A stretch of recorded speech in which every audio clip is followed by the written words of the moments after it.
America is receiving her apostles, prophets, and evangelists, but it has not yet seen her Nazirites. I got that Nazirite DNA. I said that Nazirite DNA. Cause I'm a Nazirite.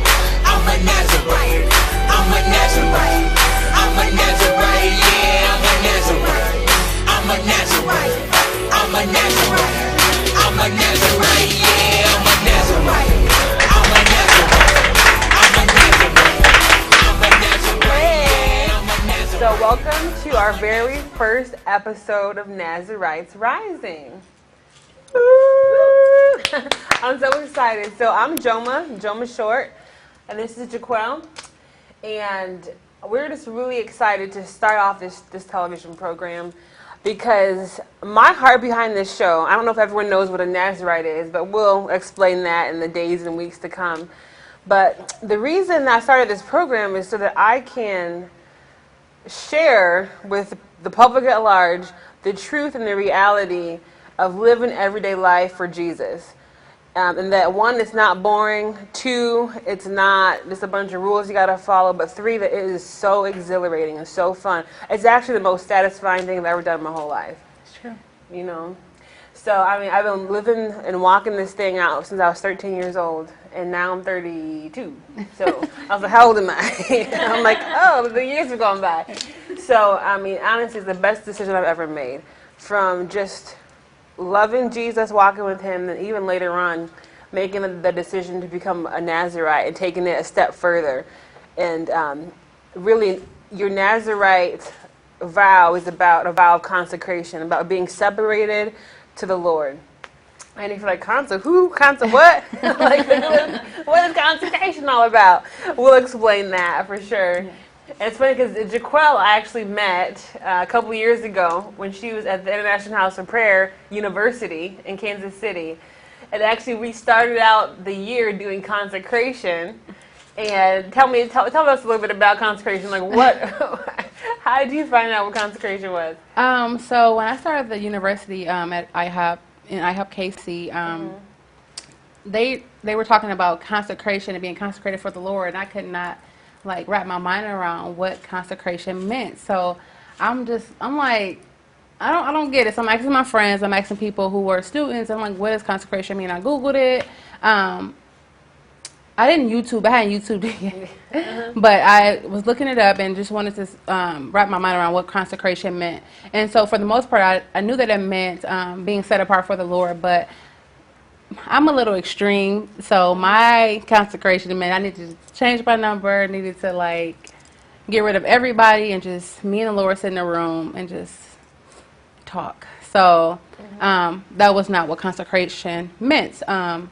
After doing some research, talking to a few different friends who had been living out that life of consecration, I found out that consecration was it was a lifestyle. It wasn't me removing myself from life. It was me getting to know God and who I was in Christ, and just walking out a pure life, a holy life, being set apart from this world. Being set apart from what the world is doing, what everyone in the world, they're keeping up with the Joneses, what my friends were doing, and actually pursuing the Lord. And what that looked like is, for me personally, was getting rid of all of the secular music that I listened to. I grew up on secular music. I grew up on television. The television babysat us. So it was me. What do you mean by secular music? What's that? So just like hip hop, R&B. R&B was my thing. Okay. So it was everything. I listened to R&B all the time. I really wasn't too much into rap, but R&B was like everything to me. So listening to the R&B and all that music, and I got rid of it. It took a while for me to gradually, wean myself off of it, because it was like a lifestyle. I lived it. It was what I did from day to day. And at one moment, it was just like, I need to change it, because when I listened to certain music, it would have me thinking about certain thoughts, and I was trying to be pure. I left my ex, and I really didn't want to think about, bumping and grinding or, whatever. when I'm listening to that music, and that's what happened. Right, I was just like- like, hey, maybe I should call him, you know? Yeah, so And there's a real spirit and a push behind the music. And so the music's like, I don't see nothing. You know? And you're like, actually, there is something wrong with exactly. that. It was If there's not a ring on your finger, should nobody be bumping and grinding? Exactly. Nothing. But now I So- know that as being a pure woman, and being pure means, you know, not giving over to lust, or not giving over to, oh, he thinks I'm cute, I'll date him and we, you know, have sex without marriage. I don't have a ring, I shouldn't have sex. So it was all of that. Yeah. And so it became a lifestyle. Got rid of the music and gave myself wholly to like Christian music, and my family thought I was crazy. They were like, what's going on? You know, you're changing. It was after I did a lot of drastic things in my life. I had left my ex, got rid of a lot of friends, so they just saw a huge change overnight. It didn't happen overnight. Initially, it took a couple of years for me to like start weaning myself off, but when the change happened, it happened. So being consecrated was just like living that life, you know, not going out to the club, not hanging out all night, you know. I wasn't out till 3 o'clock in the morning anymore. I was at home around 10, 9:30 after work. Me and my friends, we went out. We did fun stuff. It wasn't like, it wasn't club stuff. You know, Right. what I used to think was fun was going out, partying, hanging out with my friend's house, you know, that type of thing. But now my lifestyle is, I'm happy. I'm more at peace with being alone. I'm more at peace with hanging out, doing the mundane things of life, you know, working, or, you know, going out to eat with some friends, or talking about good things and pure and holy things that I want to fill my life with now. And so it was just a complete life change. It was a complete 360 that my life had to do in order to be happy, because I was battling with a lot of depression, a lot of, you know, anxiety and fear of man, you know, and I did a lot of things in order to have those friends. You know, I did a lot of trying to fit in, and it caused me to have a lot of heartache and pain in the process. So being consecrated was just like, you know, knowing who I was in Christ, and that only came from reading the Word. It only came from spending time with the Lord, you know, getting up in the morning, meditating on His Word, and reading and doing my devotionals in the morning. It caused me to, you know, listen to different kinds of music and say no to lust and perversion. So I haven't dated in 3.5 years. You know, it took a lot of changing my norm. The movies I grew up on, I used to watch a movie every night before bed. That's the big one. The movies that you watch, the TV that you watch, the stuff that you watch on the internet. And even that background noise I talk so much about, I'm like, I can't go to sleep without background noise. It was a lie. It was a lie. And now I don't even own a TV. It was. I do own an iPad and a computer. Don't get me wrong. Right. And I do watch Netflix from time to time, but it's not like that constant having to have some type of noise or something. You know, and it was causing me to meditate on those things. Like even now, I joke about, you know, old movie like lines, those like pop lines that's always like, you know, because it's embedded in me. Because it's in you, yeah. It's embedded in me, so it's an exercise that I have to practice daily with saying like, no, I won't choose this, but I'll choose this. And so consecrated is just being set apart for the Lord, and living pure and holy. And I'm set apart waiting for my husband. I do want a family. I do want kids one day. And I wouldn't have that if I was living a lifestyle that I lived before. So. Right. And I love that, you know, you keep saying set apart. And I love that because it's you are being taken from one thing and you're set apart for another thing. Yeah. And so with the television, the movies, the music, the people that you're hanging around, the atmosphere, the club atmosphere, all that stuff, it was like the Lord had to take you out of that. To see. Yeah, to realize. Because I didn't see it until I was far away from it. And it's toxic. So now when like, you know, family members call me or whatever, it's just like, wow, I was in that. Like that was me. I was in that lifestyle. Yeah. And so it's a huge difference. It's a huge difference. Right. See, that's so great because the Lord did the same thing for me. So we have a different story about how we got there, but the reality is that we live in a spiritual world, and we try and dumb things down and make it like, oh, it's just a song. Oh, it's just a movie. Oh, it's just this. Everybody's doing it, and that's not the true thing because really everything that you did, it actually led to negative consequences. You're not happy. No. You're depressed. Yep. You're, you know, doing these things that are harmful to yourself, to your body, your soul, your spirit. And so I feel like a lot of times our culture tries to say when something is good, but really it's not good. So we are being pulled out of this culture, and we're being set apart for the Lord. Absolutely. And that's where satisfaction comes. And I wouldn't change it for the world. That's where happiness comes from. And I see that, people think that it's just normal, like it's everyday life. And really, one of my main inspirations for starting this television show, besides the joy and peace that I found in walking with the Lord, was this 13-year-old girl I met.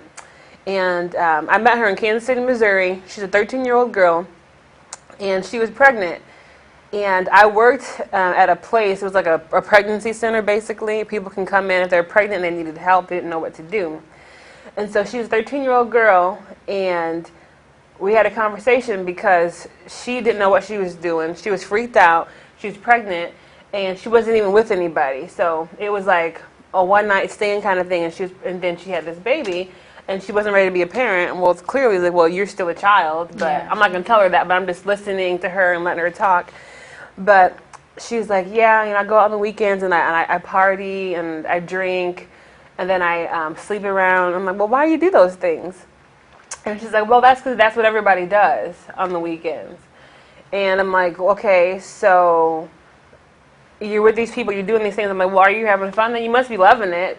You must be having a great time then, getting drunk every weekend and then having sex with people. That's fun to you? And she's like, no, it's not fun. I don't really like it. So then I thought, Lord have mercy. So you don't like it.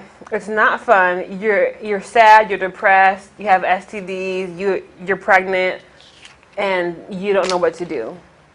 And then she's like, well, yeah, all my friends and all my cousins are doing it, so I'm just doing it. So from the people that she hangs around, to the things that she sees in the music videos, to the things that she sees in the TV programs, in the movies, and the things that she's hearing over and over in these songs is, oh, it doesn't matter. Come here, get some booty. Go get laid there. Go get high there. Go get drunk there.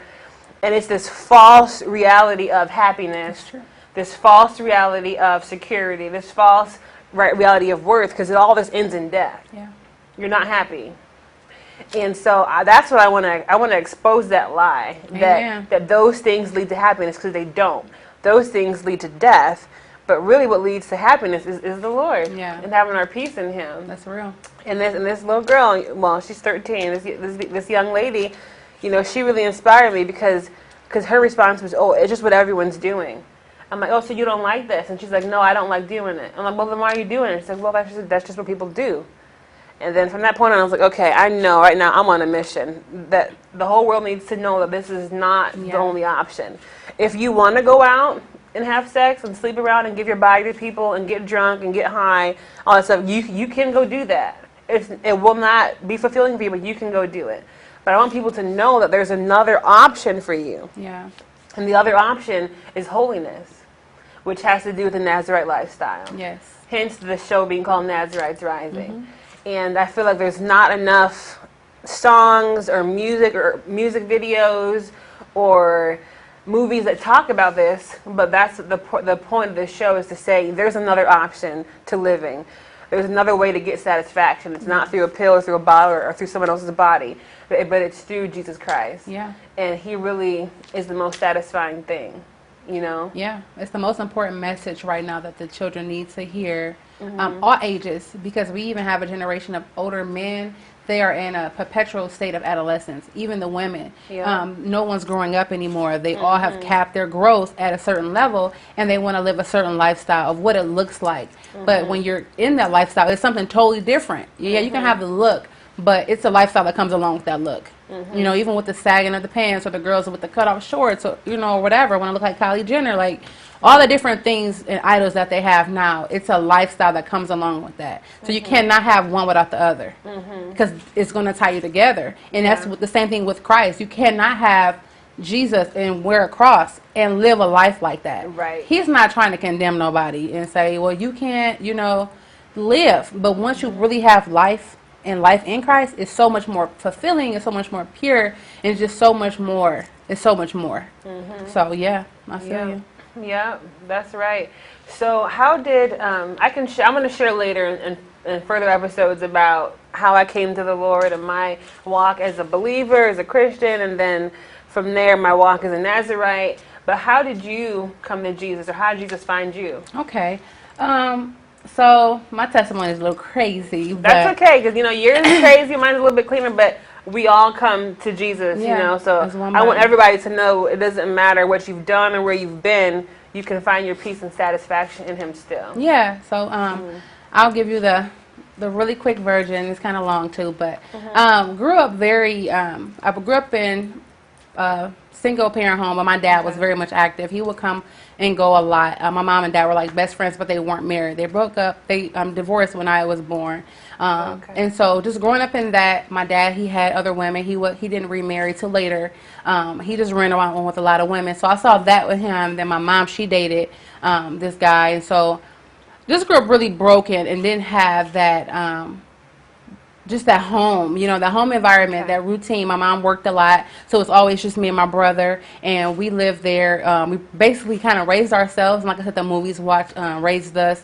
Our friends raised us because that's what we were around. They weren't like in the house cooking for us, but that's what we were around. So that's where you got your moral code and what you thought was right and wrong. And it was no structure. Yes, no structure. So did that for a while. I was I was considered unruly as a child, so I was just kind of like in and out of like different schools. I was expelled a few different times, was very much a class clown, didn't really have that identity because I got bullied too for a while. So in turn, I began to bully. And so just that whole lifestyle of just like not having any structure, brokenness, a lot of brokenness. When I got a little older, I was 17. I went over my friend's house with them to help her babysit, and I ended up getting raped by a guy who knew the girls who we were babysitting for. Got raped there, so that took me to a really deep depression for a while. Was in depression, ended up getting with an older guy. He was a lot older than me. No judgment, but he was no judgment, no judgment. Right. So he was so much older. I was 18 and he was like 28. So it was a huge difference. And he pretty much used me for my body. We did live together, and we were together for about 1.5 years, but it was me just looking for love in him. So he put a lot from me because he knew I was just a young girl, who was fresh, basically, and he used that. He used it to his advantage, and I was really broken behind that. Ended up getting into another relationship, and it was very verbally abusive and physically abusive. Was in that relationship for a while, and it just went on from there. As far as like being in abusive relationships, verbally abusive. I had really low self-esteem, and just a lot of things weren't going in my favor. So very broken relationship, like that's huge. And it was because I was lost in love. Like I wanted love so bad. You wanted to get love from somewhere. So you were going to these unhealthy places just to get some kind of affirmation from somebody.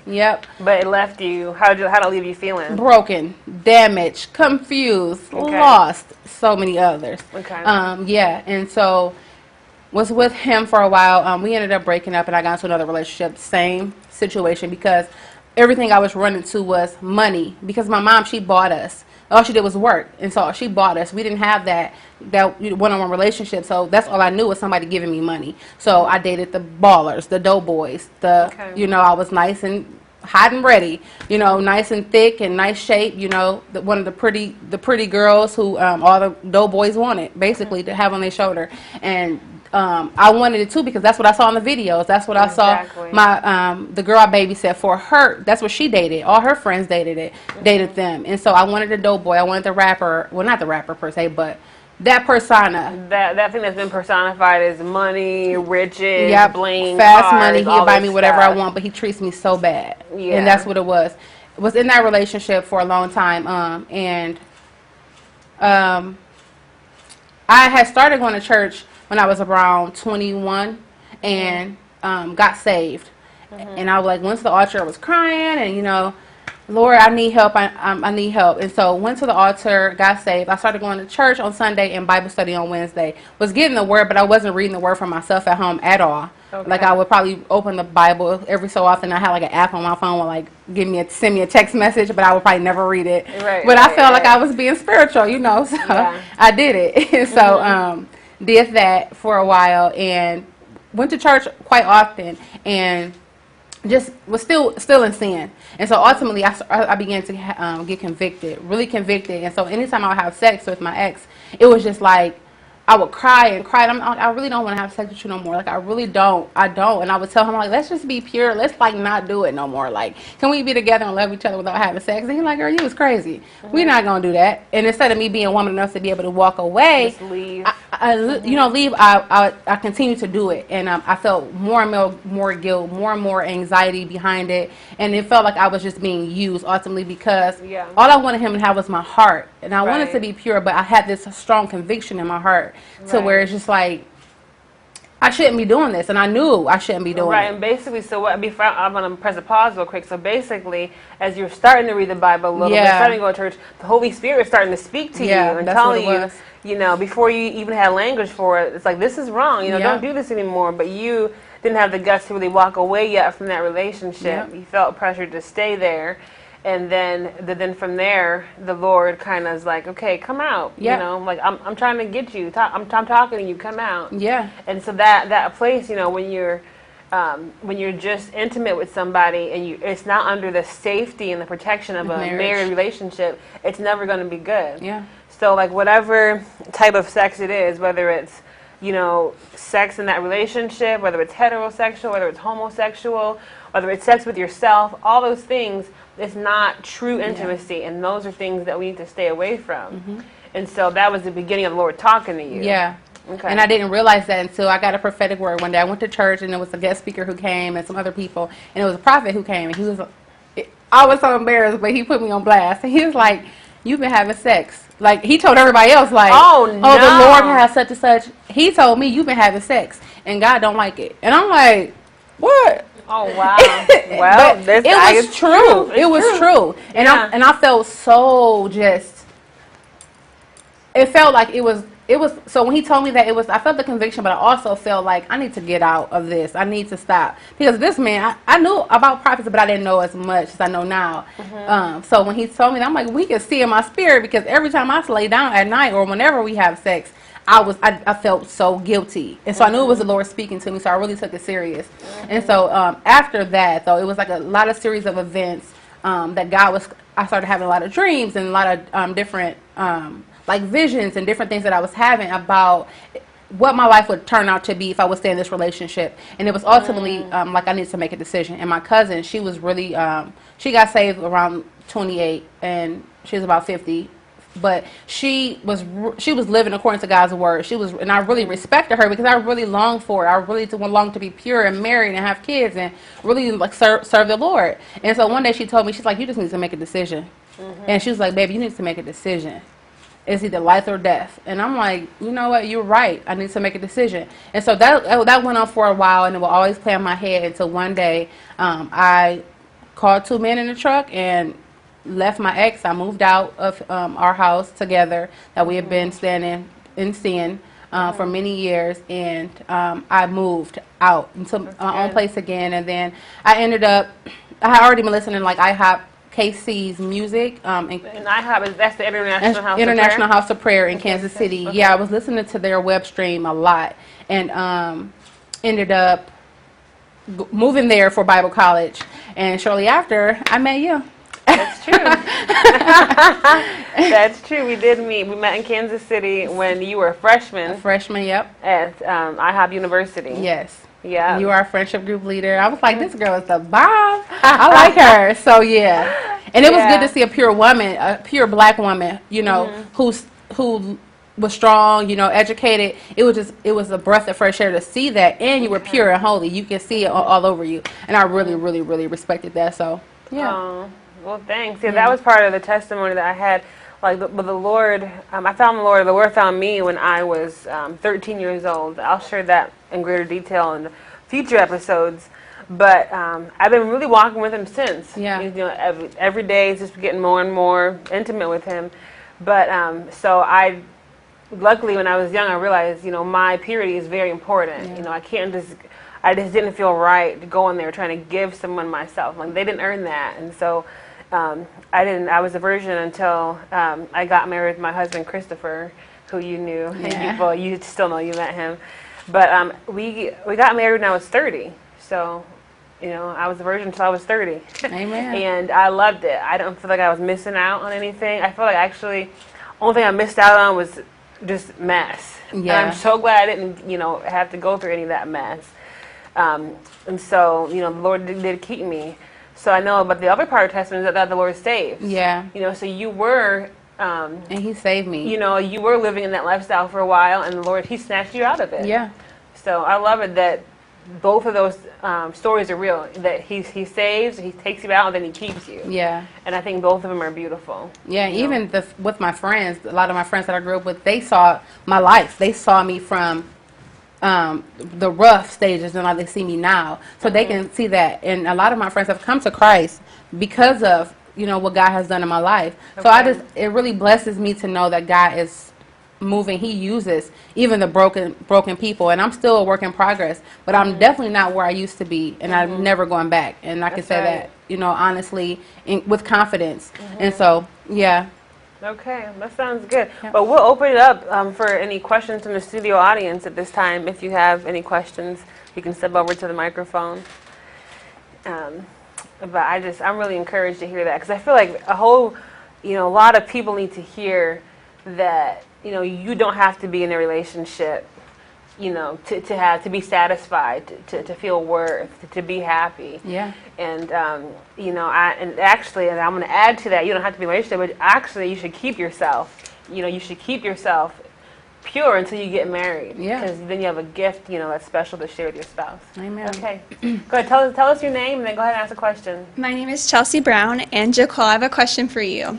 So when you went into a lifestyle of being set apart, was it hard? Like, was it challenging? Is it going to be easy? And how do you receive help from others? How do you fight through that? So initially it wasn't hard because I came out of such a broken, and God had been pulling on me for a while. So it was kind of, it lined itself up. I had peace about it, and I was in a place of hunger. I was in a place of wanting more and longing for more. So that caused me to seek out those people that I can glean from, and who were living righteous lives and righteous before the Lord, who I can glean from and get to know, and not only and to glean from them, basically, to glean from their lifestyle. And so I met a lot of people at the Bible college that I went to, and I'm always being drawn around married women for whatever reason. So I know I'm supposed to be married one day, but honestly, and it's really good to be amongst other people in the same race as you. We cannot be unequally yoked, and that was huge. That was huge. Yeah, what do you mean by the unequally yoked? Unequally yoked is basically if I'm going to be a Christian, a believer of Christ, and read His Word and try to live a righteous life, I cannot be amongst sin, and have friends who are still in the club, because when they want to go hang out, they pull you out, and they did it to me for so many years. Or if you get in the car with them, they're listening to their rap music or whatever. I don't want to hear that, because I just don't want to hear it. I don't listen to it on a regular, so it's kind of uneasy for me when I hear it. I'm just like, I don't want to hear that. So basically, when you go around them, it kind of pulls you down. Yeah, I'm not a part of that. And you get tired of getting pulled to the gutter after a while, so you just want to stay, and stay in your lane, basically. Yeah. Okay. Yeah, so I just stay in my lane. Yeah, that's great. It's the straight and narrow. Right. The Lord said, narrow is the gate. Yep. And straight is the way. Yeah, this woman used to tell me that all the time, too. But yeah. That's definitely in the Bible. Yep. Okay, well, that's great. I mean, thank you for sharing your testimony and your story about how Jesus found you, and then even how you went from a place of brokenness in your relationships and the lifestyle that you're in, into a place of being set apart. Yeah. And that's really what the Nazirite lifestyle is all about. It's about being set apart for the Lord. Yeah. And then letting Him fulfill you. And then from there you have happiness and satisfaction, and you find your self-worth in Him, because He gives it to you. Amen. Amen. Okay, well, that's it for today's show. We will see you next week. Thank you for watching.